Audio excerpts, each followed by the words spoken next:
आज हम जानेंगे जैन आगम शास्त्र समवायांग सूत्र के आधार पर भगवान महावीर के साक्षात ज्ञान से नरक कितना लंबा चौड़ा है और कैसा है, ये बता रहे हैं भगवान अपने प्रमुख शिष्य गौतम को।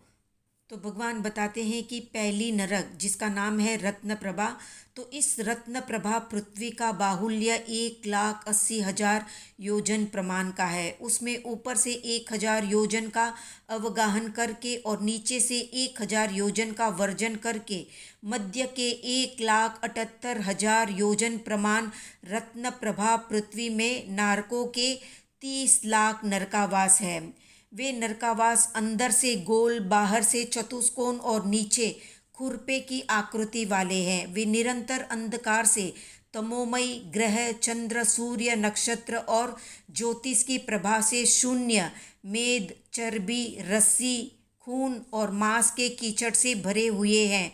असूचिमयी है, अपक्व गंध से युक्त है, उत्कृष्ट दुर्गंध वाले हैं। कापोत्या कृष्ण अग्निवर्ण की आभा वाले, कर्कश स्पर्श से युक्त और असह्य वेदना वाले हैं।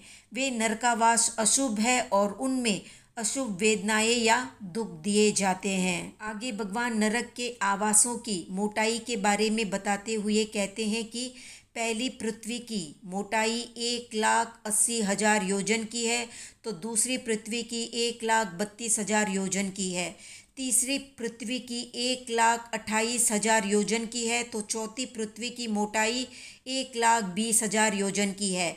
पांचवी पृथ्वी की मोटाई 1,18,000 योजन की है, तो छठी पृथ्वी की मोटाई 1,16,000 योजन की है। सातवीं पृथ्वी की मोटाई 1,08,000 योजन की है। आगे भगवान बताते हैं नरकावासों की संख्या कितनी है।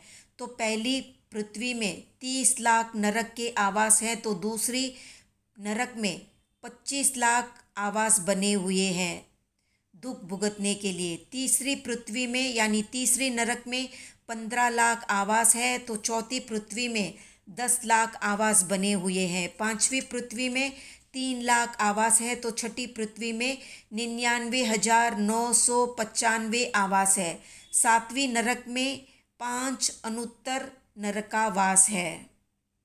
सातवीं नरक जिसका नाम है महातमः प्रभा, यानी जहाँ पर घोर अंधकार है, उस पृथ्वी का बाहुल्य है 1,08,000 योजन प्रमाण। उसमें ऊपर से 52,500 योजन अवगाहित करके और नीचे से 52,500 योजन वर्जित करके मध्य के 3,000 योजन में सातवीं पृथ्वी के नारकों के अनुत्तर और अत्यंत विशाल 5 महानरकावास है, जैसे काल, महाकाल, रौरव, महारौरव और अप्रतिष्ठान नरकावास।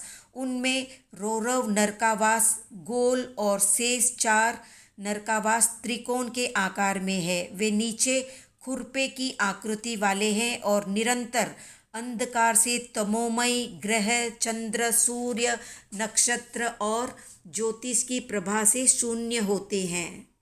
सातवीं नरक मेद, चर्बी, रक्त, लोह, रस्सी, मांस के कीचड़ से पंकिल तल वाले, असूचिमयी अपक्व गंध से युक्त, उत्कृष्ट दुर्गंध वाले, कापोत या कृष्ण अग्निवर्ण की आभा वाले, कर्कश स्पर्श से युक्त और असह्य वेदना वाले हैं। वे नरकावास अशुभ है और उनमें अशुभ वेदनाएं दी जाती है। तो ये थी संक्षिप्त जानकारी नरक से संबंधित समवायांग सूत्र के आधार पर। आज का प्रश्न है, मछली कौन सी नरक तक जा सकती है? कमेंट में बताएं। वीडियो पसंद आया तो लाइक, शेयर, सब्सक्राइब करें।